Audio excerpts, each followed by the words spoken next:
igitangaza cya mbere Yesu yankoreye ni ukuma ibiryo, kuko bifite urumva ari ibisanzwe.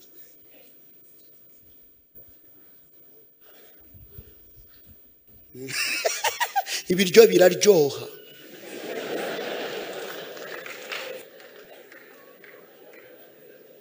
Kibazo nagiye kwa muganga barambwira ngo ningabanye inyama. Subirishamo dogiteri ngo iki? Ahita ambwira ngo reka inyama uri kurya nyinshi. Ndamubwira ngo muga nibwo zikiza. Shumba ibiryo biraryoha. No mu bitangaza Yesu yakoze ni ibiryo. Amaze no kuzuka ndagira ngo utangarize ko Petero atari kwemera ko yazutse, banje kumukubita ikintu cyitwa ifi, ahita nayimwokereza aravuga ati irya. Petero aravuga ati kweri yazutse tuyikubiryo. Arayintwaje bibiri arayintanze. Ujye twaza umushumba yageze ariko nge ntukantwaze. Uzaze ngwe boroderejo bundi yintwaze. Siko bimeze. Ntago pastor yigeze anyicisha inzara. Ntago yigeze areba ko agiye kunkorera. Yahembaga abakozi nanjye akampe. Nshaka kubashimira ibyiza papa na mama bankoreye. Ariko nubwo agiye buriya nta kitagira iherezo. Pastor ajya kunyubakira natangiye mukora akimara kugura ikibanza iwaciyo, mubera umukozi mubera umuyedi. Pastor areba imbaraga mfite n'ukuntu nitangaga nkamukorera, aza kumbaza atari ko mbona ufite imbaraga cyane, zimbaraga uzikura.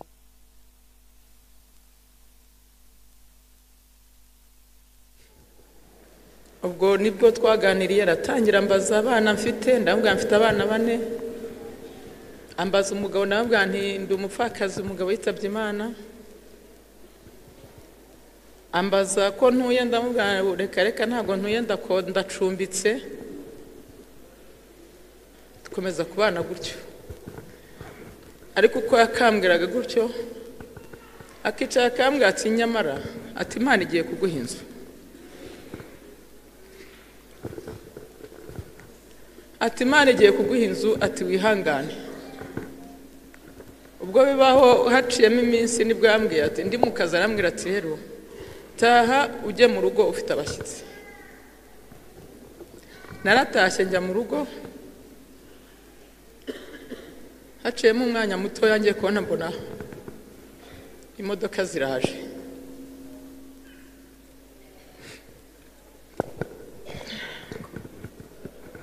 Imodoka zikiza na mama yari arimo, bona banzaniye ibyo kurya. Banzanira ibirayi, banzanira amavuta, ibyo kurya byose bitunze urugo barabinzanira. Nabayeho neza. Ubwo uko bari aho ngaho mu rugo, abwira umukoresha wadukoreshaga nawe ngira ngo avuye hano mwamubonye, arambwira ati nkubira amafaranga y'amabati 20. Ati Domina, ati Imana irambwiye ngo iguhaye inzu.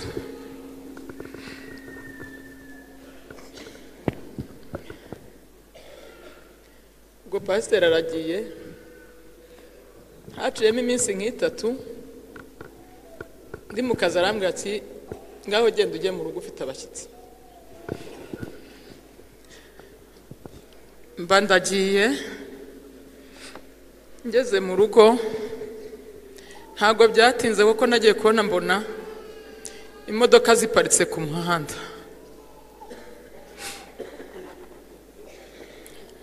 Mbona haje heregisi ihetse amabati, iraza niyo yaje imbere, pasiteri nakurikiraho n'izindi modoka zikurikiraho.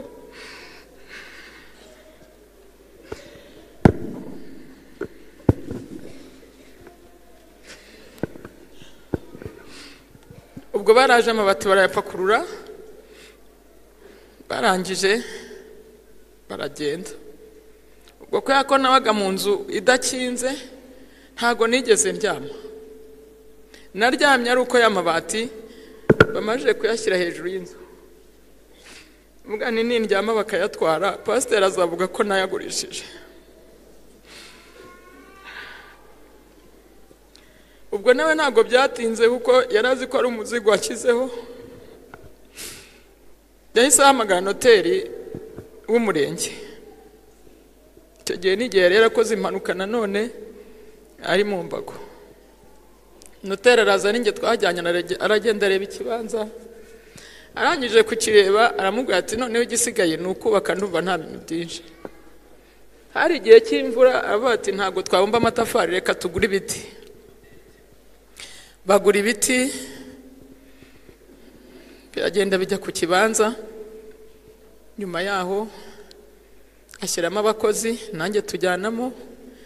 Ntago pasiteri yigeze anyicisha inzara, ntago yigeze areba ko agiye kunkorera. Yahembaga abakozi nanjye akampemba.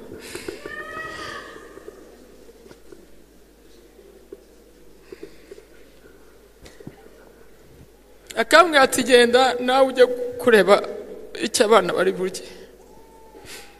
Inzu nta gihe cyaciyemo, ahita afata imodoka ye itunda umucanga, kuko umucanga twawukuraga iwe. Imodoka itunda umucanga, turagenda bayitera igipande. Ubu tuvugana rero inzira ihagaze iri aho ngaho, iteye igipande inyuma no muri salo. Mu bindi byumba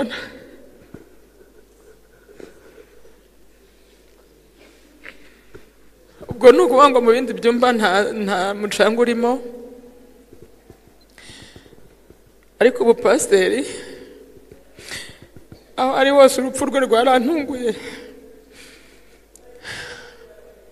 Na n'ubu kwiyakira byarananiye, ariko nizere ko yageze mu ijuru.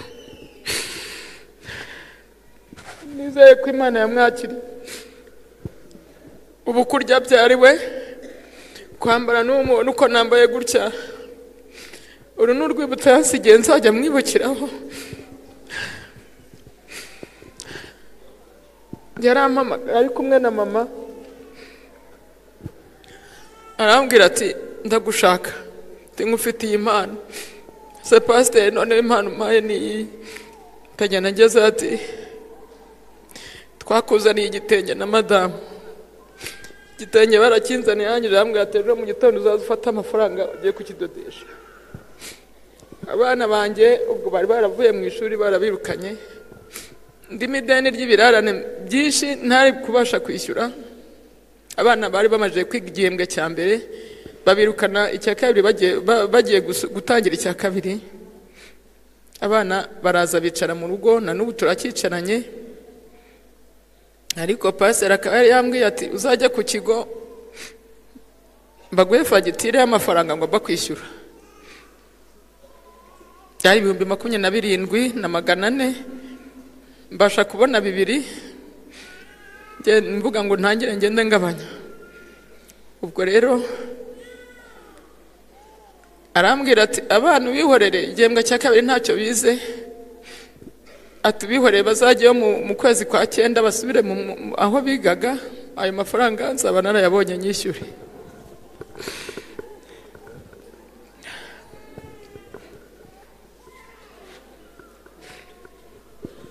Ubu rero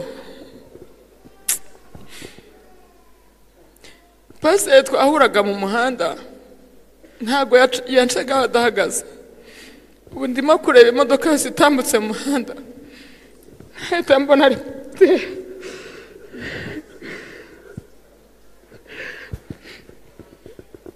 akambwira ati ntukajye ugira ikibazo cy'inzara nubona washonje,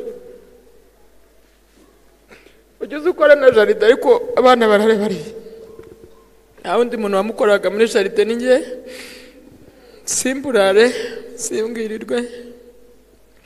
Hakaba n'igihe ampaye amafaranga akambwira ati nimero yawe ya telefone niye, nkayimubwira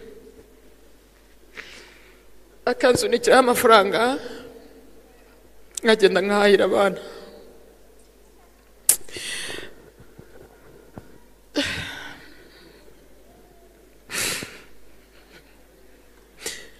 ariko ubu ngubu nta kintu kiba Imana burya itakizi.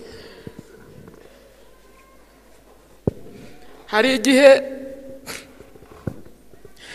Imana yaba yaramuhamagaye yaranteganyirije n'undi muterankunga ushobora kumfasha, kuko yari yarambwiye ati mu kwezi kwa 9 inzu yawe uzaba warayigiyemo. Yari yarakoresheje inzugi, yatangiye gukoresha inzugi, ubwo hari urugi rwo kuri salo n'amadirishya 2,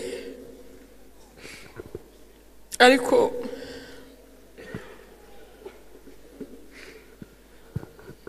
ikiriho cyo ubu nanjye ndasenga ntabwo mba nicaye. Ikibazo cyo nuko Imana izansubiza.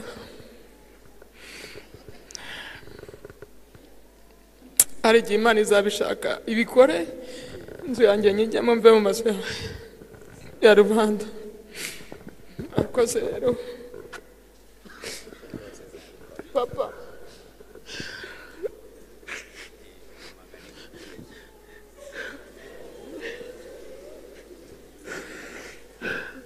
Imana izaguhira ukora idakira.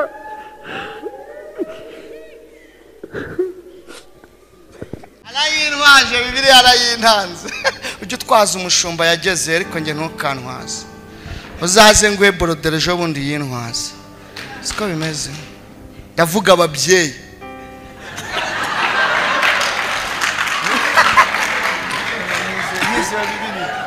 Hano nta biro 2 birimo mwana. Nta 2 birimo. Bare kunwa iki ntago ari cyo kintu kindemereye. Iki nta vense we bajye bayigutwaza warabyaratunganye, ariko hano no. Babyeyi niki? Babyeyi n'urupapuro bagwa kwishura nta mikino rwo kwishura minervare y'abana.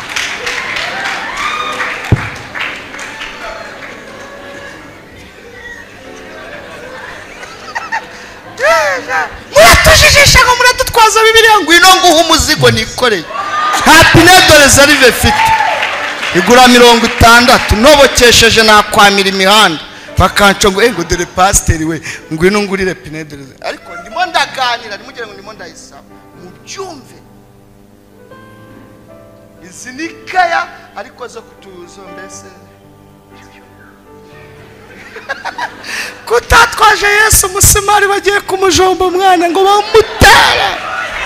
Abo yagaburiye imitsima baramukwebye. Mwebwe mujya museka Petero ngo yamutaye nzira nimbe we yamugejeje mu rukiko. Yoha Filipo aro wabonye wamuherekeje. Bibiliya ngo bacaho baranyanyagira. Nimbe yamwihakanye yamugejeje. Yinwaze mwana numva uko bimera yigeze hariya ariko saze merezi yo mbaga ntago hayinwaza kwanuka haradaje bundi mujye mureka nyitwaza, ariko uyu munsi yintwaza nanjye numva uko bimeze cyane. Shuba waretse ngataha ko reka ngende muri twaturimo, ariko ubundi amen. Bajye batwaza umushumba ugiye muri Australia, nanjye ugiye gose nzajya nyitwaza. Sikore nzajya nyitwaza ntago ari kure. Ngenda cyarwana na Vora we agenda muri place d'honneur. Umva mushumba wicara inyuma dore umuhungu ho gutwara nguriya. Rero urumva ngiye mube mundetse mwana ndacyari kubarana nayo. Kandi nzarinda mva no mu mubiri nkibarana nayo nkica bugufi ngo ndeko bivamo mbese. Ndebe iyi mushumba yabivuze tubikura hano urumva mushiki wacu, ariko tugakomeza tugapfukama. Ariko abo kubahwa tububahe nta cyaha kirimo, biterwa buri muntu naho yavuganiye nayo. Siko bimeze ko mutavuze ngo amen. Amen. Hari umuntu wigeza ubundi uwitaradiha agira ngo ntidiha. Ibyo mvuze murabyumvishe. uwitaradibura ubundi ibintu byose yabikuretse bitewe nuko mwavuganye byose. Buriyo mu nkomera amashyi mba mbona muri kuyihamagara ngo ngwino umudihe. Niyo mpamvu mpita mvuga ati byibuze tuyasubize Imana tuyakomere rimwe. Mujye mwitwaza umushumba, njyewe mu ndeke mfite uko navuganye byibuze iminsi y'icumi, ariko nuza kuyintwaza ujye uzuntwaje byibuze kababyeyi kamwe. Nzajya mbwira Imana ngo uyu muntu yanyubashye antwaza ababyeyi, uyu muntu yanyubashye agera home, yanyubashye aca kuri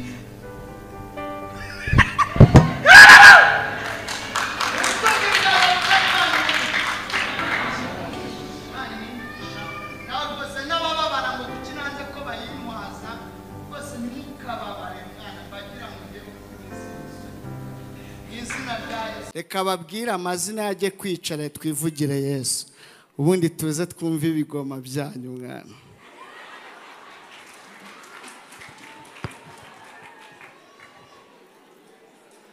Haleluya. Yesu ashimwe. Ndanezerewe kuba ahangaha, turanezerewe mu mitima yacu. Amazina nitwa Uwanyana Asiya. Ongeraho ngo mama pastor. Mama pastor. Erega Yesu wabiremye mwana. Niwe sheri. Warakoze kunyemera. Yego. Ariko nawe urabyumva. Dufitanye abana 4, abakobwa 2 n'abahungu 2 basa nande. Nase. Genda ube wicaye hariya twivugira Imana. Igitangaza cya mbere Yesu yankoreye ni ukuma ibiryo. Kuko ubifite urumva ari ibisanzwe.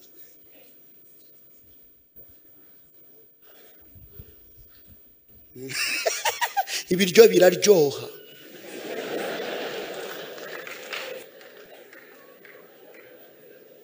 Kibazo nagiye kwa muganga barambwira ngo ningabanye inyama. Subirishamo dogiteri ngo iki? Ahita ambwira ngo reka inyama uri kurya nyinshi. Ndamubwira ngo muga nibwo zikiza. Shumba ibiryo biraryoha. No mu bitangaza Yesu yakoze ni ibiryo. Amaze no kuzuka ndagira ngo utangarize ko Petero atari kwemera ko yazutse, abanje kumukubita ikintu cyitwa ifi, ahita nayimwokereza aravuga ati irya. Petero aravuga ati kweri yazutse turi kubiryo. Umuntu wese babwira ngo gaze yashize w'umugabo uri hano akahita baza ngo yashize iti, uracyatagangaye. Inshingano zawe ni ukuyigura, ntushinzwe kubaza uko yageze gute yashize. Ujye ujya mu gikoni kuyitekesha, iyo yose ni imibare ikwereka ko ukirira mu mibare. Sibyo mama pasiteri? Yashize ite we birakureba. Ariko kuko umubumba ari danje ntago bivamo, urabara ntibivemo. Urabara imibare ikazamo iki ibihekane. Ariko muhumure Kristo ari ku ngoma, turi kuvuga hagati.